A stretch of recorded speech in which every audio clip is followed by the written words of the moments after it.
Hello guys, সবাই কেমন আছেন? আশা করি সবাই ভালো আছেন। তো আজকের দুপুরের পরে বের হয়ে গেলাম ব্যাগ কাঁধে নিয়ে, কারণ যাইতে হবে চট্টগ্রাম। শনিবারে আবার ডিউটি আছে তাই। তো আজকে শুক্রবার চলে যাচ্ছি বাড়ি থেকে। এখন মাঠে দিয়ে বের হয়ে গেলাম, কারণ বাড়ির যে সামনের দিয়ে বের হইলে অনেক দূর, তাই সোজা পথে বের হয়ে গেলাম। মাঠে দিয়ে হাঁটতেছি। মাঠ কিন্তু শুকনা না, হালকা একটু পানি আছে মাঝে মধ্যে। তো অবশেষে রাস্তায় উঠলাম। রাস্তা পুরোটা ভাঙা, জানি না আর গাড়ি পাবো কিনা, কারণ রাস্তা ভালো নাই, তাই গাড়ি আসে না এদিকে। তো যাচ্ছি হেঁটে হেঁটে, দেখি সামনে গাড়ি পাই কিনা। যদি গাড়ি না পাই তাহলে আমার থেকে 1.5 কিলোমিটার হাঁটতে হবে এই ব্যাগ কাঁধে নিয়ে।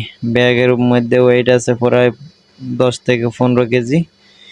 তো হাঁটতেছি হাঁটতেছি, হাঁটতে হাঁটতে ক্লান্ত হয়ে গেলাম। তারপর হাঁটতে হবে, কারণ কোনো গাড়ি পাচ্ছি না। আর একটা সামনে মসজিদ, তো মসজিদের সামনে দিয়ে রাস্তাটা গেল। আর এই যে রাস্তার বাম সাইডে এটা হচ্ছে কবরস্থান। তো যাচ্ছি সামনে, দেখি গাড়ি পাই কিনা। যদি গাড়ি না পাই তাহলে তো পুরো পথ হাঁটতে হবে। আর এই যে এখানে একটা বাড়ি আছে, চেয়ারম্যান বাড়ি। আমি কতটুকু হাঁটতে হবে, কারণ মেলা পথ, 1.5 কিলোমিটার। এর ভিতরে যদি গাড়ি না পাই তাহলে আমার থেকে 1.5 কিলোমিটার হাঁটা লাগবে। তো গাইজ দোয়া করবেন। হাঁটতেছি, কারণ কারণ হেঁটে হেঁটে যাওয়ার সিদ্ধান্ত নিয়ে নিছি। কারণ যদি গাড়ি আসা দাঁড়ায় থাকি তাহলে আমি ওই দিক দিয়ে ট্রেন মিস করে ফেলবো। এর জন্য আমি হাঁটতেছি। তো এই দেখেন খাল, আর খালের মধ্যে কচুরি ফেনা, দেখতে অনেকটা সুন্দর লাগে। তো এটা হচ্ছে গ্রামের পরিবেশ, কারণ কখন আসি না না আসি সেটা জানি না। যদি আল্লাহ বাঁচে রাখলে তাহলে কখন আসি সেটাও ঠিক নাই। এই কারণে যাচ্ছি আর গ্রামের পরিবেশটা দেখতেছি। গ্রামটা অনেক সুন্দর। আর এই যে হইলো রাস্তা, এই রাস্তা দিয়ে এই কারণে গাড়ি ঢোকে না, রাস্তা ভাঙা।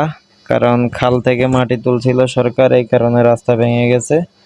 তো আবার সরকারে ঠিক করবে, এটাতে আমাদের কোনো সমস্যা নেই। হয়তো আমাদের জন্য কিছুদিন কষ্ট হচ্ছে। আর আর এই হলো খাল, এই খালে আমরা কত খেলাধুলা করলাম। তো অনেকটা সুন্দর লাগতেছে, খালটাকে দেখে খুবই ভালো লাগতেছে। কারণ এখন আর ছোটবেলার সময় এখন আর নাই, আর ছোটবেলার আনন্দ এখন আর নাই। তো গাইস প্রায় বাজারের কাছে চলে আসছি, আর একটু পরে বাজার।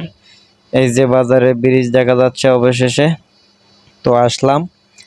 তো আর কিছুক্ষণের মধ্যে দেখি একটা গাড়ি নিয়ে চলে যাব। তো গাইস এই হলো বাজার, আর বাজারে একটা ব্রিজ, এটা অনেক পুরনো ব্রিজ, এই খালের উপর দিয়ে গেছে। তো গাইস অবশেষে একটা টমটম নিয়ে উঠে গেলাম, যাব হলো লাকসাম।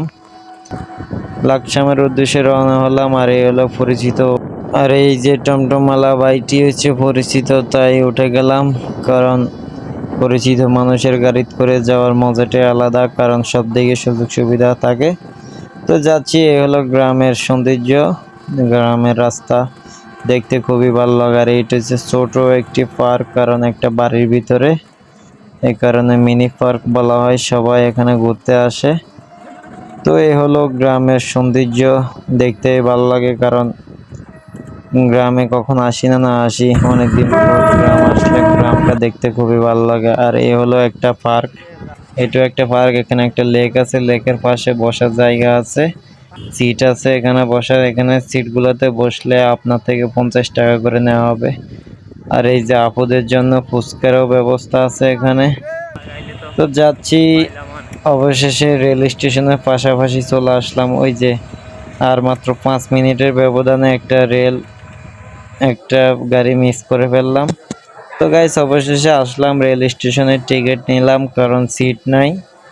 টিকিট তো বুকিং হয়ে যায়, সিট বুকিং হয়ে যায় আরো 10 দিন আগে। এই কারণে সিট পাই নাই, এর জন্য মন খারাপ, কি করব। তো অপেক্ষা করতেছি 5 মিনিটের জন্য, গাড়ি মিস করে ফেললাম। এখন আবার আসতে হলে আরেকটা 1 ঘন্টা পর। তো 1 ঘন্টা অপেক্ষা করতে হবে, তাই দাঁড়ায় দাঁড়াই কি করব, ভিডিও বানাচ্ছি, আর কিছু করার নাই। এর ভিতরে ঢাকামুখী একটা আসলো, যে ঢাকা যাবে, আমরা যাব চট্টগ্রাম, ওইটা যাবে ঢাকা। আমাদের ওইটা আসছে 1 নম্বর প্ল্যাটফর্মে, আমাদেরটা আসবে 3 নম্বর প্ল্যাটফর্মে। তো অবশেষে বটতলি চলে আসলাম ট্রেনে। এর ভিতরে ভিডিও দিতে পারি নাই, কারণ ট্রেনের ভিতরে অনেক জ্যাম।